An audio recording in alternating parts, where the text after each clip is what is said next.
going to do something a little bit different. I have been thinking a lot about my collection. I have so much stuff that's just not utilized, underutilized, forgotten about, and I'm going to start focusing on spending some time with things that I've purchased that just sit on a shelf or I'm not doing anything with. And one thing I'm going to do is I'm going to start making some of the recipes in the cooking studio books, and I have several of these. The first one here is Kits, and this is a really awesome book. And if you haven't seen these books, there's so many recipes, and they also have these little table talker cards. We're going to start from the beginning of the book and we're going to make all these recipes. I don't know how long it's going to take me to do that, but I can really relate to Kit in a lot of ways. I didn't grow up in the Great Depression, but I grew up in poverty, and there were days that we didn't have much food, and a lot of the staple items that we received in my house came from, I think it was called welfare back then, or Salvation Army. I don't remember, but I do remember getting some bread and this big giant chunk of cheese in a box and milk and things like that, and making do with things that we had. So yeah, that's the story behind this, and I think that's part of the reason why I'm drawn to this book. The first recipe we're going to do today is, let's see. By the way, I purchased this book from, I think it was either Amazon or eBay, so it's used and it has somebody's name in it, as you can see. So here's the table of contents.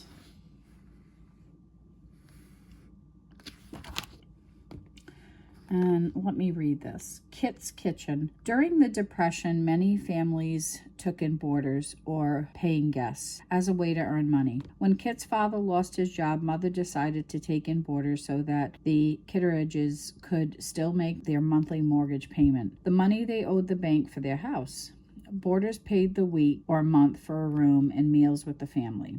Kit wasn't very happy that her house was crowded with strangers, but once her brother Charlie explained that the Kitteridges could lose their home if the boarders left, Kit was determined to make the best of the new arrangement. That meant doing her share of the chores, especially in the kitchen. Kit helped Mother prepare and serve the meals. She washed, dried, and put away the dishes after breakfast and dinner. Counting the boarders, there were 11 people living in the Kitteridge house, so doing the dishes took a long time. To stretch their food budget, Kit's family planted a large vegetable garden, sorry about the glare on that, in the backyard. Kit weeded and watered the garden, and she picked tomatoes, green beans, and peas as they ripened. In the steamy summer kitchen, Kit helped Mother and Aunt Millie put up or preserve jar after jar of vegetables and fruit jam. The work seemed endless, but Kit was proud to do her part to help her family survive. As you try the recipes in Kit's cooking studio, you'll discover what kitchens, cooking, and growing up were like in the 1930s. You may even discover that some of Kit's favorite treats are your favorites too.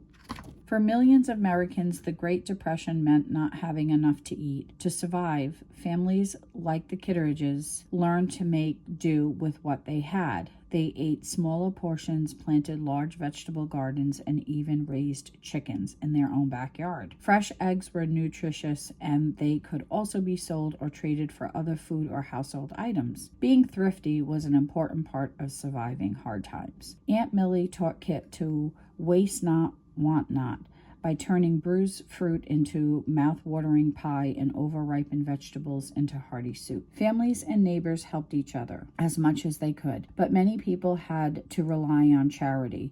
All over the country, churches and private organizations served meals of bread, soup, and coffee to anyone who showed up. At the height of the Depression, the soup kitchens in New York City served over 85,000 meals a day. People who had never relied on charity before stood in long lines for free bread, milk, and canned goods. They were embarrassed and ashamed to go on relief, but soup kitchens and bread lines saved many Americans from starving. Definitely saved me as a kid, even though we didn't go to soup kitchens, but we did get some of the free food. One of Kit's most important chores was setting the table. Mother wanted everything to be as nice as possible for the boarders, and she insisted that the table be set beautifully for every meal. Mother also was particular about serving meals on time. Kit got up early every day to help with breakfast, and she hurried home from school to set the table and help make dinner. The Kitteridge's everyday dishes weren't fancy, but Kit placed them as precisely as though she were using fine china. She arranged the plates on a crisply ironed tablecloth and added coordinating linen napkins. With a colorful bowl of fruit as a simple centerpiece, the table looked elegant and inviting. While Dad, Charlie, and the boarders seated themselves at the table, Mother and Kit placed bowls and plates of food onto trays in the kitchen. Before they carried the trays into the dining room, Mother removed her apron and reminded Kit to put on a cheerful smile. At first, Mother wouldn't hear of letting the boarders help clean up, but as the Kitteridges got used to sharing their home, they all began to think of their paying guests as family. In fact, clearing the table and washing the dishes often turned into an evening of singing and laughing together. Aww. Okay, so that seemed necessary. Wouldn't you agree? I felt like I shouldn't just pass by those pages. So here's a section of the book, and it says tips for today's cooks. And it has all types of tips for the kitchen, selecting sizes, cleaning up, and a really nice picture of a kitchen. And look, Kit's waffle line right there. So this is really nice. I'm not going to read all of this to you, but it does talk about measurements and other things here, little handy hints. Okay, so we'll fold that up and we will move on. So this is the breakfast section of the book, and that's what we're going to focus on right now. We're going to make oatmeal with peaches and ambrosia. Ambrosia? I've never made that before. And then, not today, but in another video, I'll do the goldenrod eggs, maybe the waffles, and the banana fritters together. I don't know. It depends on how long the recipes are.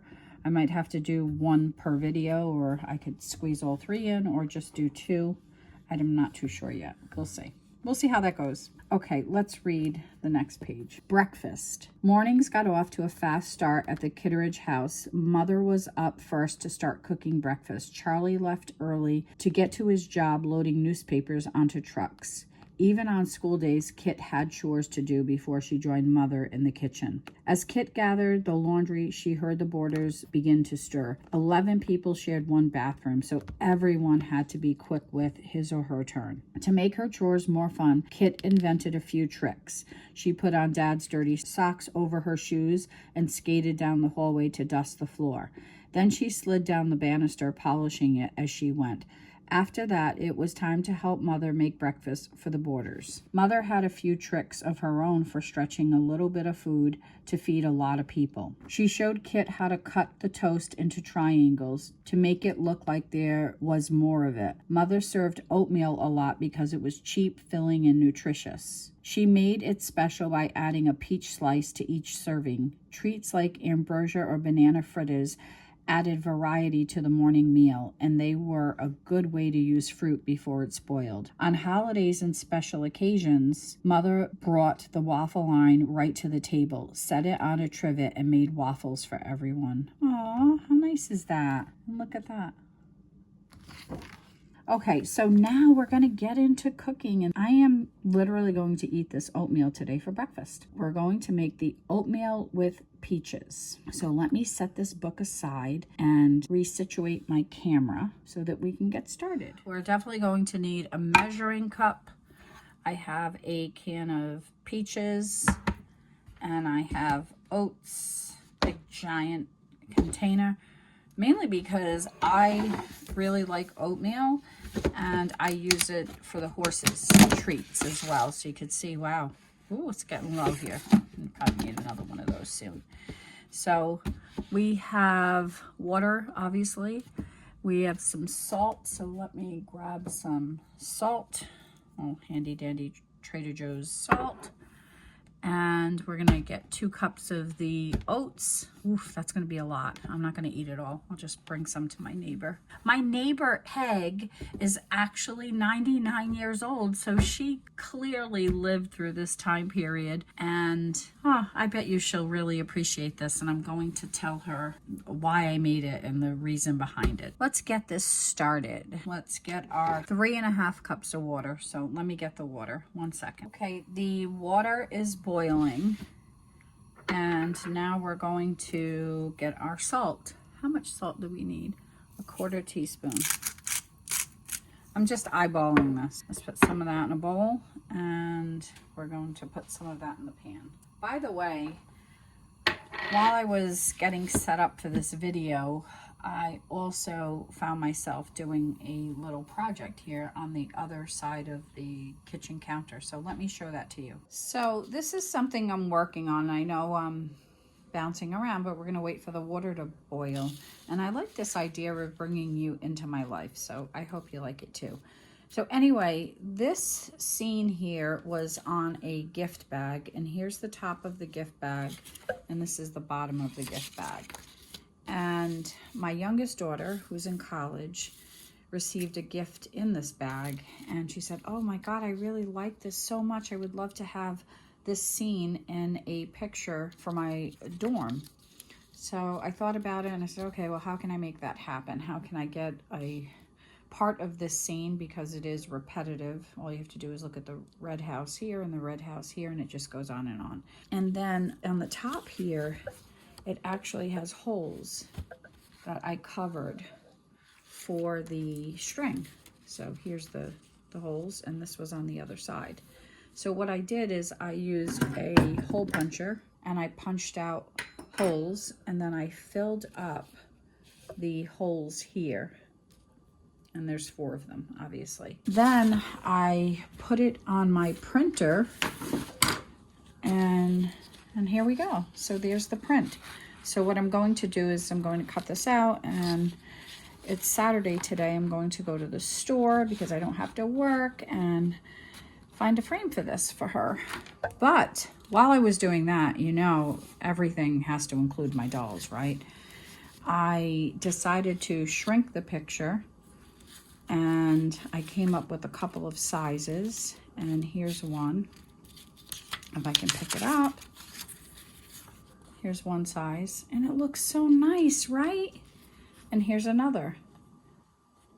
So let me show you what I'm going to do with these doll size pictures. So here's a frame that I had, and this frame is this color, which is not going to work. So I want a black frame.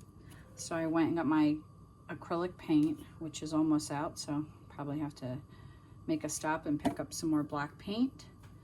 And here is the plastic that goes on top of this print, and this is going to go inside the frame.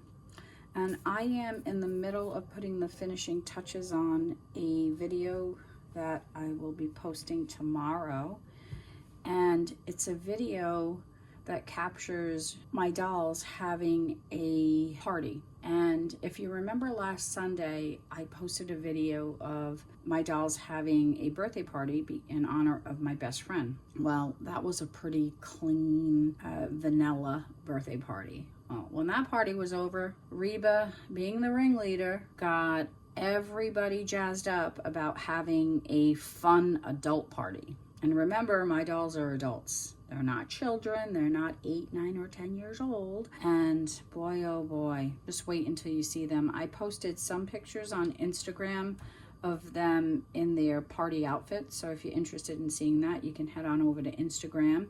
And my handle there is the same as it is here on YouTube, AGTV for life, and see how they got dressed up for the party. And tune in tomorrow for the the party. And when you tune in, this print will be on the wall because I am getting this done. And I love it. What do you think? Tell me in the comments below. Okay, now we're getting back to cooking. So, cooking, pictures. I told you about my neighbor Peg, who lived through the Great Depression, and I mentioned that she's 99 years old. And can you believe that when I moved, I still can't even believe it actually.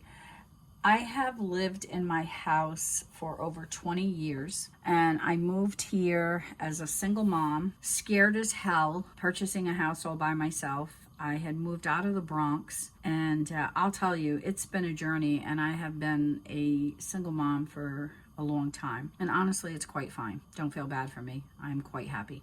Anyway, so when I moved here, Peg was the first person who came to visit me and brought me a lemon meringue pie, which I really need to get her recipe because it's fantastic. And when I decided to do these videos and going through the cookbook here and reading this to you, Peg was the first person that came to mind, because during the Great Depression, Peg was a teenager.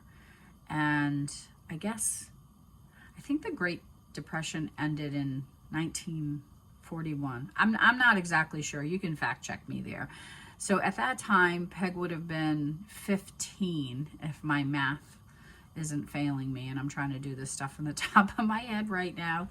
And she will appreciate this oatmeal that I'm making this morning, and I'm also going to make the ambrosia because I have a whole bowl of oranges here and coconut that I picked up just to do that. Hopefully I have everything I need for that recipe. So the water's boiling right now. Hold on, let me show you.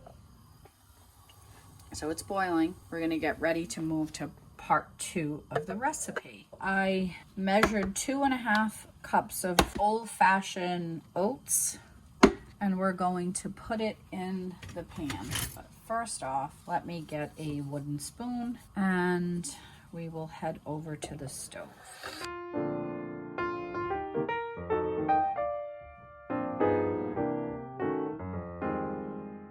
Oatmeal's the best. Do you like oatmeal? Make a comment below and let me know.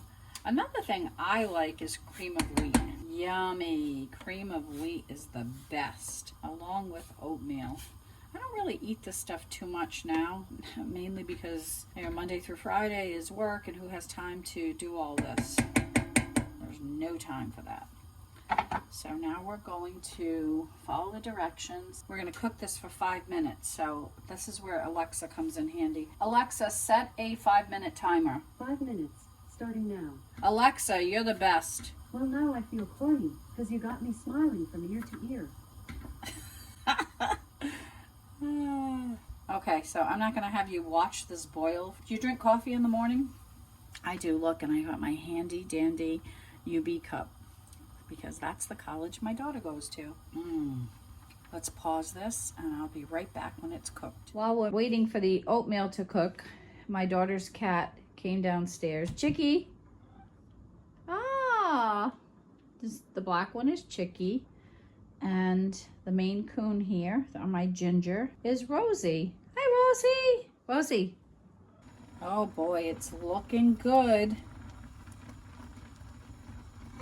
Wow.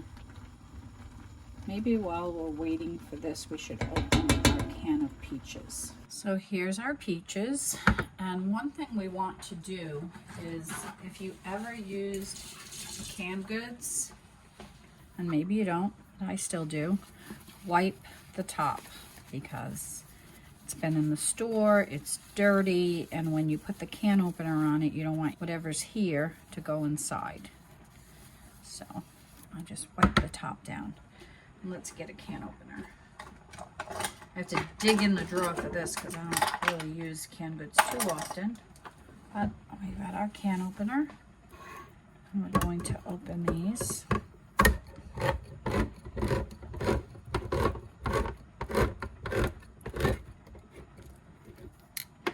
And here we go. Alexa, stop. Our oats are done. So let's take a look at them. Wow, they look good. Look at that. Yummy. Okay, let's put everything together. Let's put some oats in our bowl.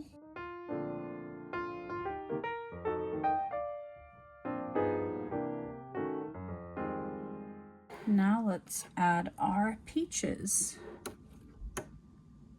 Let's make it look nice. Let's find some full peaches.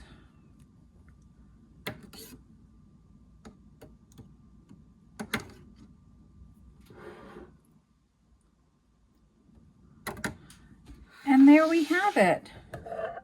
Look. And look. How'd I do? What do you think? Sprinkle a little sugar and stir in some cream or milk for a wholesome breakfast. Well, I'm gonna eat it just like that. So let me try it. So hold on. Let's get our spoon. Oh my goodness. Looks so good. Delicious. Absolutely delicious. You don't need sugar and milk. It's perfect the way it is. Let's move on to our second recipe. Okay, ambrosia. Let's see. We need 3 medium-sized seedless oranges, 6 tablespoons of powdered sugar, and 1/2 cup of shredded coconut. Okay, we can manage that. We have seedless oranges right here. We have 3 of those. I don't know, these are small. Maybe I should have 4. Okay, I'm gonna do 4 of them. And then I have coconut. So I just need to take some of this out. And let me get my powdered sugar. Hold on.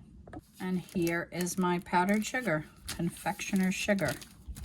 So let's get started. The recipe says, have an adult help you use the paring knife to peel the rinds off the oranges. Carefully remove the white inner peel from the oranges too.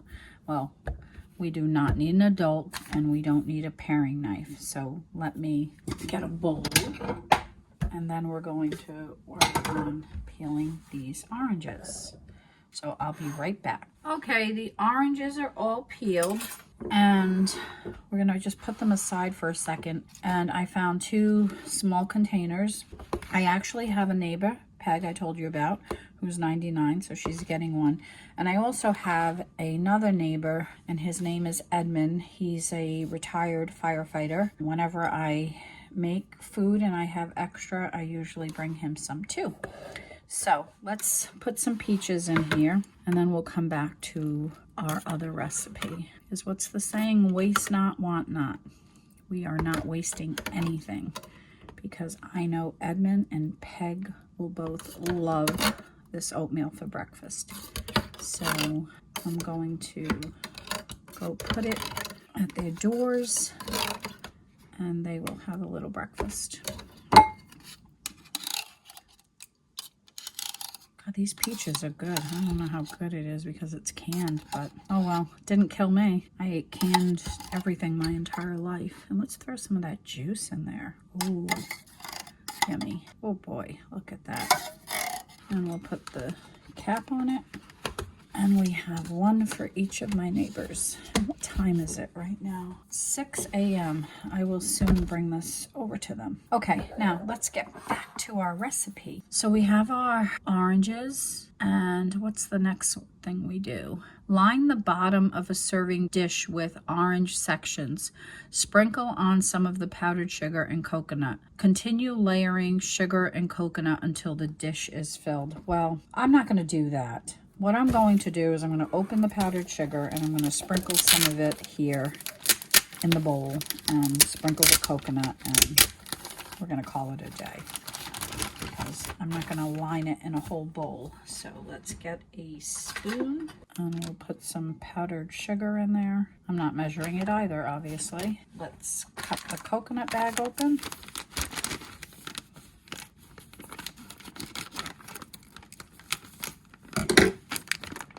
Go, and we'll put some coconut in there. Here we go. Wow, look at that.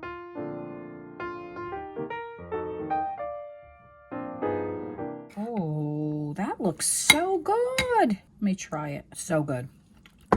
Oh my goodness. So good. Woo. I love it. And actually, I'm not going to eat all of that either. So we have another handy dandy container. I buy these containers in bulk. because I don't expect them back from my neighbors. And we're going to give some of this to Peg, and I'll eat the rest. There we go.